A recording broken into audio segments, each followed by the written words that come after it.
Robert Half International, the oldest name in the business, and 3 of 5 failure modes. Mapping the litigation landscape of online hiring, one company at a time. This is part 6, failure mode 2. I'm working on my language on my latest blog post. Failure mode 2, the breakdown. In high volume systems, failure is inevitable. Roles close abruptly, keywords mismatch, and placements collapse. It just does. The hallmark of a true marketplace is whether it builds error handling infrastructure to catch these failures. Robert Half's 2025 filings and the Pellegrino versus Robert Half record reveal a stark asymmetry in where that infrastructure was built. What Robert Half offers 2% of the job market stakeholders.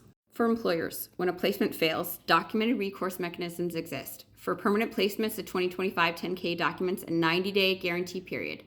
RHI carries the financial liability for candidates who do not remain with the clients to the window, with amounts recorded on the balance sheet based on historical data. For temporary placements, the client service agreement documents a 1-day replacement guarantee. If a client is dissatisfied with an assigned individual within the first 8 hours, RHI will not charge for those hours and will provide a replacement. Employers also receive dedicated account management infrastructure to manage ongoing service delivery. What Robert Half offers 98% of the job market stakeholders. For candidates, when a placement fails, no documented recourse mechanisms exist. The public record contains no guaranteed period protecting candidate time or preparation costs. No replacement or remediation process is described for candidates who complete interview cycles without placement. No account management equivalent exists. No escalation pathway is documented. It is worth noting that failure to meet employer needs carries a direct cost on Robert Half, a lost client, lost revenue. Failure to meet job seeker needs carries no equivalent cost.